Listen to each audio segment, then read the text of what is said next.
All right, well, let me introduce myself, and it's fantastic to be here and see a full room. I'm Jono. The title is a bit of a handful. The market might see me as work management, so I lead work management. In Atlassian terms, and if you're working in Atlassian, for us, that's teamwork. How do we enable and advocate for great teamwork? And how do we do that with the human-AI collaboration? So that's where I sit. I sit across all of Australia and New Zealand, so there is a huge number of customers that I do this for, so I do it at scale. And today I'm just going to really touch lightly on a lot of different concepts. But the good news is if there's anything that's interesting, if there's a little comment I say or a title you see up there, I've always got time to sit down with Elegance Group and run through a particular session that might be worthwhile in your organization. So my background, I like to share this because I love my role. I love what I do. I love teamwork, and I have seen some incredible outcomes from that. And I've also been in teams where I've felt absolutely terrible and unvalued, etc. So I grew up in New Zealand. Again, Elegance Group, nice home in there. And I'm going to try and throw some All Black analogies in today. I'm going to make that up on the spot, but I think it might be fun with a bit of a Kiwi theme. But I played water polo in New Zealand, which isn't a major sport. It's not rugby. It's not the All Blacks. And I ended up actually playing professionally overseas. Now, when overseas professional water polo clubs are looking for their players, they're not really looking at New Zealand. And if they are taking someone like me from New Zealand, they're probably not the top tier team, right? They don't have access to the great talent, so they need to survive and win based on teamwork. So I was in some absolutely incredible, well-oiled machines, and we performed way above, I guess, our grade through teamwork. I like to think about one of my Russian coaches who grew up in the USSR, and he used to explain to us that being in a team is like throwing a punch, right? If you have an open hand and you throw it like that, you're going to break your fingers every time. You need to be tight, connected together, and then you'll be effective. So I could have done a Russian accent for that and made it more effective. But this is just showing from the very basis I've been, in this world of teamwork. And so I love to see how I can take that now into the business context, and the foundations are the same. We're all humans. We're all working with other humans. We're all trying to get stuff done. Now, a quick story. Who in the room has a Breville appliance on their kitchen bench at home? Cool. Probably, well over half. Sometimes we get close to that thing. Does anyone have one of their coffee machines, this model or similar? Cool. We do in our house, and we love it. Like, Breville is such a loved brand. We love our thing. If you come to our house, we're going to offer you a coffee. If you have a coffee machine, we're going to talk about the intricacies, how we get the coffee out, and all of that, right? Breville has managed to become this household brand on our countertop that we love to talk about and promote. Now, they've got a really interesting story and background. So 2 major events that helped shape them. Firstly, a Netflix documentary around 2010, 2011 called Fat, Sick, and Nearly Dead. A guy gets in his old beat-up car, drives around the US with a Breville blender, loses a whole lot of weight, I think. Anyway, really popular Netflix documentary, nothing to do with Breville. Overnight, or through that series, Breville's major market was Australia and New Zealand. That changed to US being their top market in the world. So they've had this fundamental change, demand, global, international markets they need to expand into. But they care about quality, right? And they can't sacrifice quality. So some of those quick answers to how do we fulfill this market, how do we build our products quicker, weren't okay for them.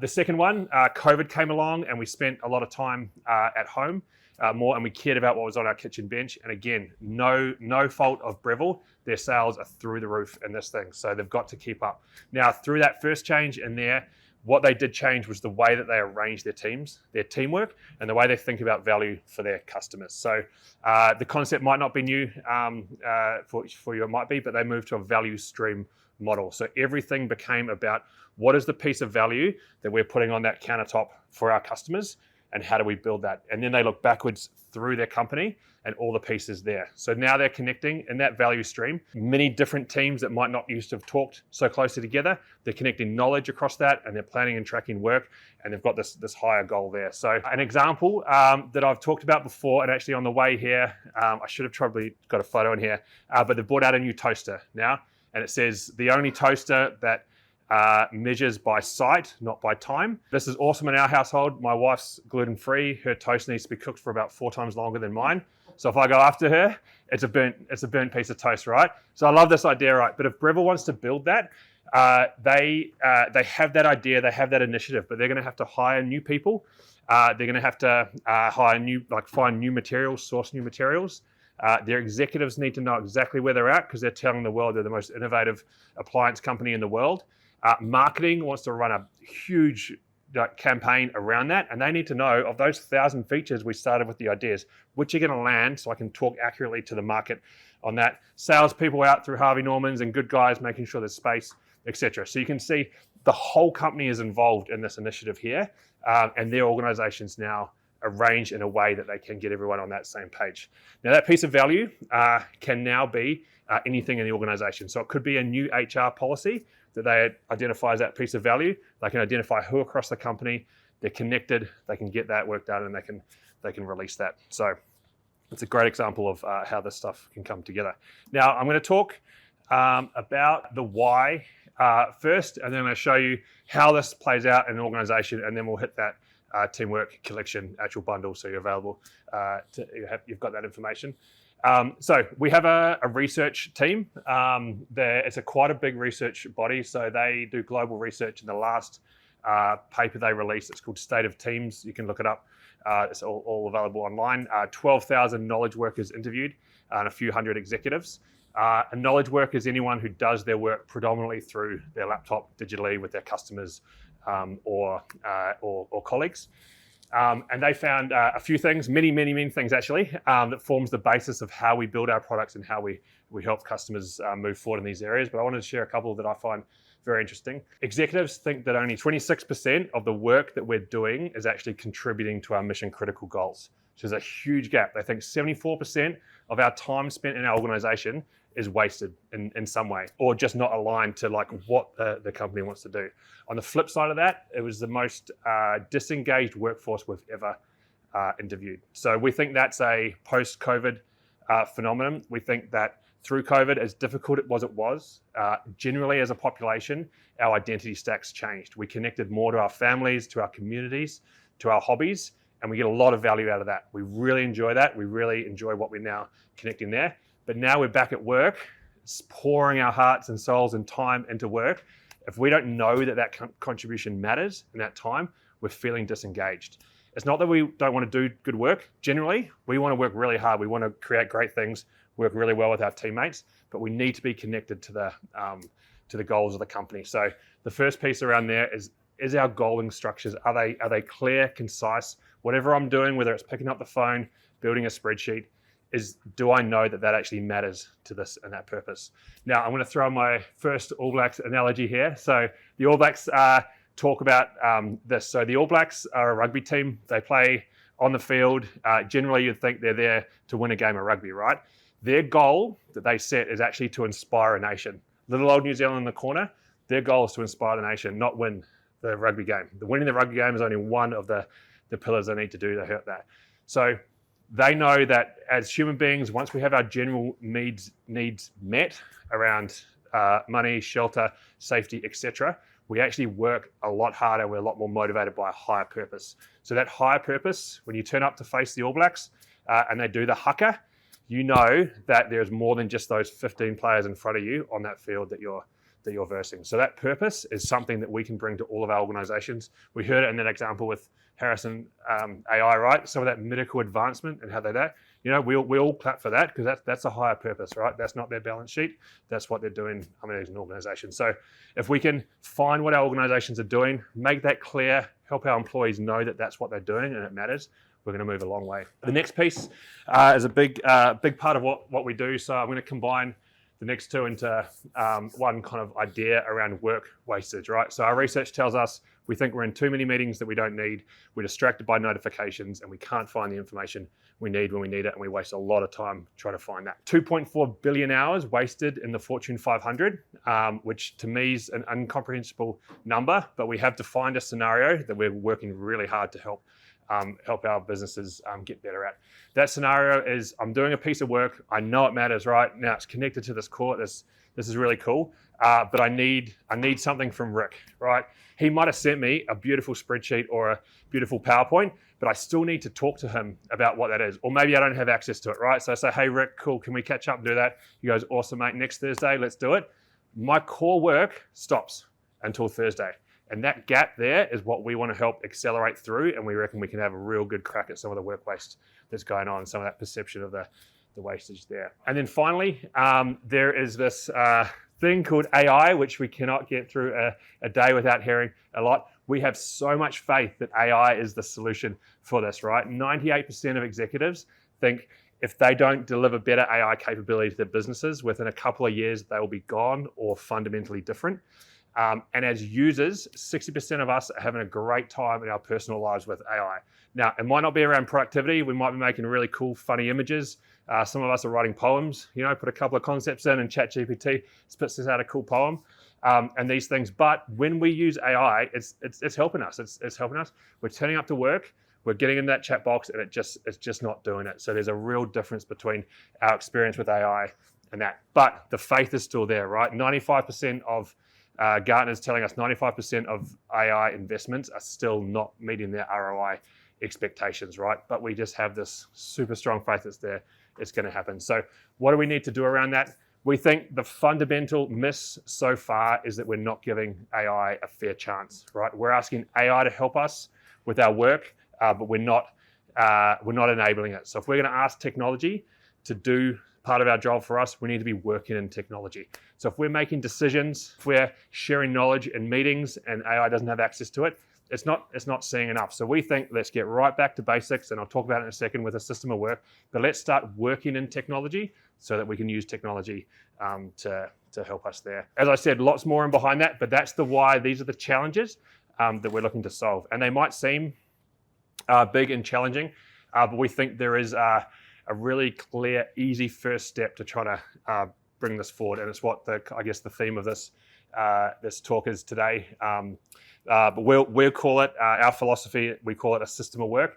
It's not new, but do we, as an organization, have a clear idea of how we prioritize work, how we start work, how we move work through our organization, how we access knowledge, and how we basically do things, right? Most organizations we talk to have many different ways to do it. And as individuals or teams, we are creating these every day, right? We're finding a new way to do our work better. But if I build that as an individual and then a team builds that and we have multiple systems to work through there, all we're doing is screenshotting from one system into another and then calling 10 people into an hour-long meeting to talk and exchange that information. So the power of getting into a single system of work. This isn't an Atlassian product. This is, hey, does your organization know how work starts, how work's moved, how knowledge is accessed, and have you got that into a concise way to do it? We then think about a few key pillars that if we move these forward, again, we're moving in the really good direction. So aligning work to goals is I've talked about that in a lot of ways. Planning and tracking work is the second one. Unleashing knowledge is next. So are we able to create knowledge in the easiest, fastest, most efficient way? Is AI able to organize that for us? And then can we get access to that in the easy way? And how are we effectively getting AI on the team, right? As I said, these ROIs aren't quite being seen yet. The exciting thing about using AI and Rovo within this context is it's where the work lives. So we actually can see real gains like immediately in kind of our day-to-day life and within our teams. So the research tells us that's working, and there's no surprise there because this isn't a new concept, right? Like Atlassian didn't make up hey, you guys should have a way that your company knows how to work and everyone should be on the same page. But what this is doing is we're bringing technology to allow companies that already work with this concept to actually execute on it. So most employees are saving 5 hours a week in meetings, wasteful meetings that they don't need to go to anymore. They're saving another 5 hours in seeking information. That's a lot of time back that they're able to do work they know matters, so they're feeling better in their job.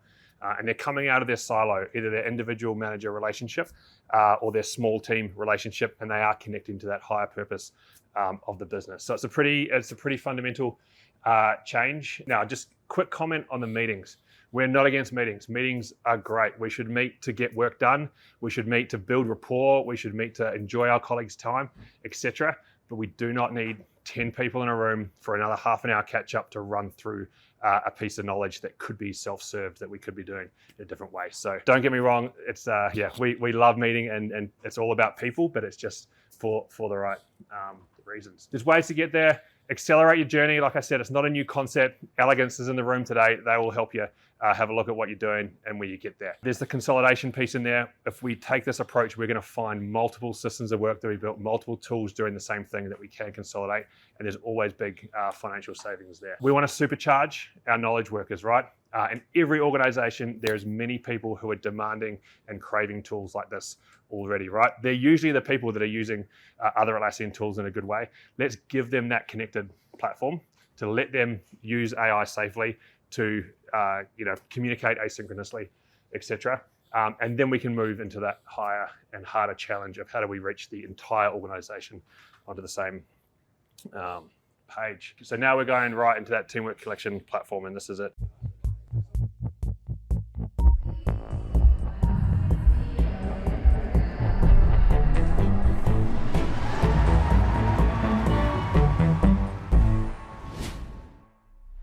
We've got 26 days to go to Team. This is your show. It's going to reflect our quality as a team. Team is one of the most important events of the year for us at Atlassian. Is where we share all of our latest and greatest innovation with our customers. There's not one person in the whole company that this event does not touch in some way or another. This Team event is probably the biggest one we've ever had. We're expecting around 5,000 in-person attendees. This year we'll have over 100 sessions, 40 customer speakers, 3 keynotes, 7 super sessions, and we're supported by over 90 sponsors. And if that wasn't enough, we even have the Atlassian Williams Racing show card that will be on the expo floor. For an event as big as Team, it's quite a complex undertaking. We have so many moving pieces and so many requests. We're a distributed company, which means that our marketing team is across 6 different time zones, and they have to collaborate really tightly to pull off this event. We are able to manage an event of this size using the Atlassian Teamwork Collection. It's how we're able to stay on track and make sure nothing is falling behind. We just have to make sure every team is aligned to the right goals and to the same goals. Team 25 has over 3,000 Jira deliverables that we're tracking to make sure they're all on time. Not only are internal teams working on Jira, but so are all of our 80+ agency partners. Every task, every deliverable, every decision is logged in Jira. When you see that green box light up, it's really satisfying. Confluence is a collaborative workspace where we can all work together on strategy and planning pages. It also has a whiteboard capability where we can brainstorm ideas for something like Team. Loom enables our distributed teams to collaborate with each other across many different time zones. So I could record part of the keynote, share it with my CEO. G'day folks, this is And he can review it, provide feedback and comments asynchronously. That's why we put Rovo at the very center of our portfolio. Nice. I wouldn't have Rovo be in the middle of the slide then. I don't know how we would do it without Loom. Rovo brings it all together. It's our AI that can help us find information and answer questions very, very quickly. When we're down here rehearsing for this keynote, sometimes you need something really specific. It could be hard to find, but now we can just ask Rovo and get it immediately. When the lights dim in the keynote room, the music kicks in, we press go. You look around, you see people so enthralled in what we're doing. Atlassian CEO and co-founder Mike Cannon-Brooks. Welcome to Anaheim and welcome to Team 25. And that's why I love events.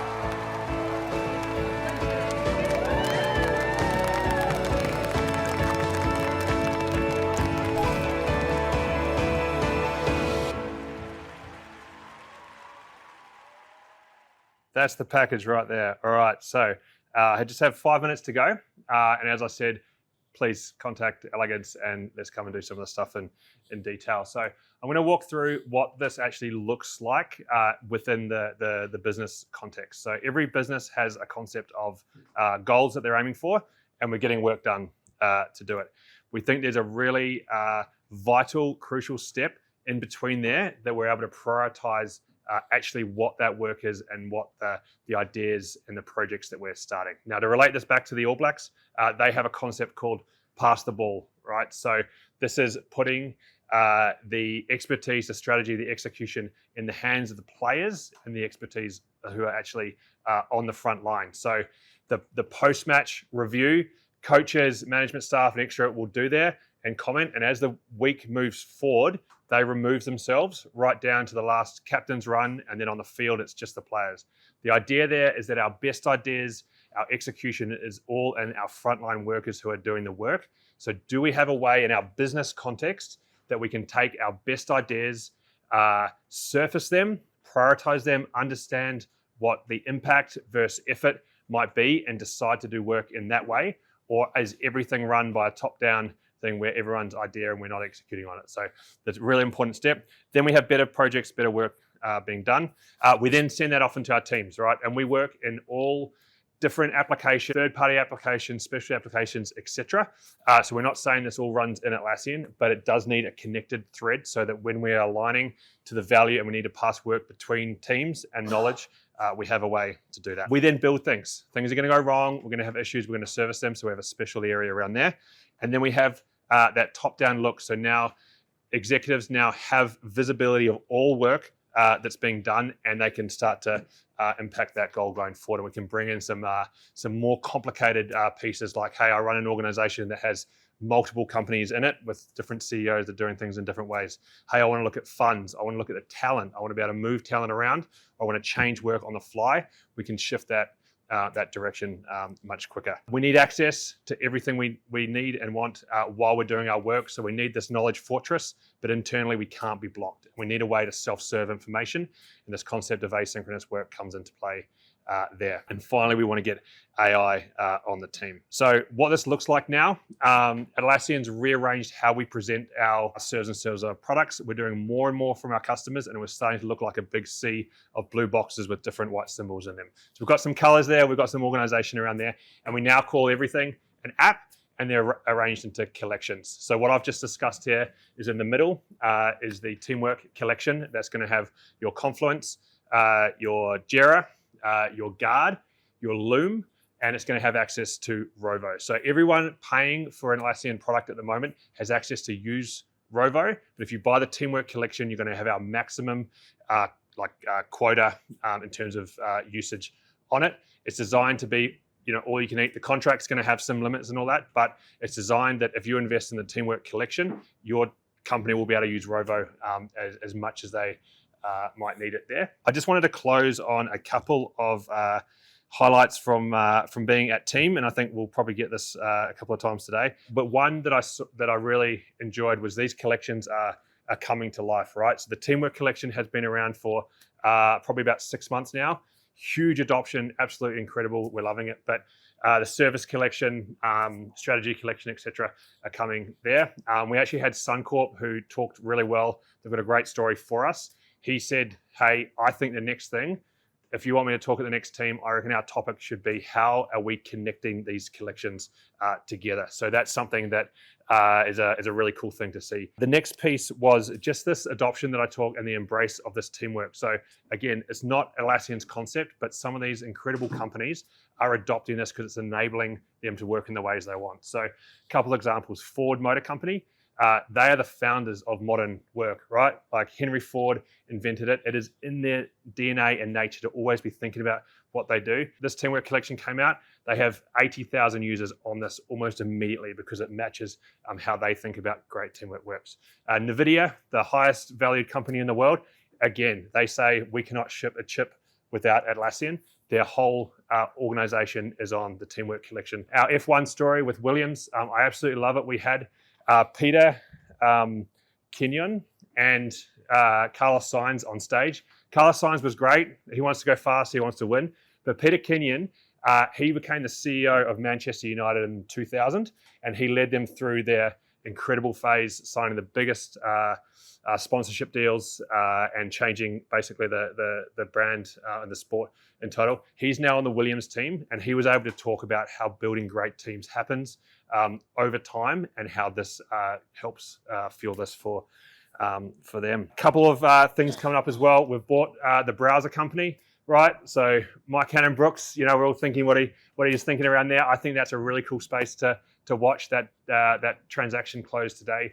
Actually, I know my experience with my browser is an absolute mess and everything I do. So as good as we're getting with some work management things, I still consuming all my SaaS applications through my browser, and it's a mess. So there could be some cool stuff coming there. So I'd keep an eye on that. And DX, right, for the developer experience and feedback loops. The easiest and simplest way I could explain that is in the developer experience, as you go through your sprints, it's a way that you can see how you perform. So that Formula One car goes around the track. You get all these inputs and you change a couple of things and you go again. This platform, I listened to their field CTO talk and I was like, okay, I know why we paid that money and I can see how we're going to take it to where it is. But imagine as a developer team, you're developing what you need to develop and you're going, you come back, you have a look at it and you say, let's tweak this, let's do this in a different way. And you go again and you just make these incremental changes. I'm not sure if I have enough time for questions. Maybe a couple of questions if there's questions. Would anyone like? Cool. Thanks, Jono. Appreciate Awesome. that. That's great. Thank you.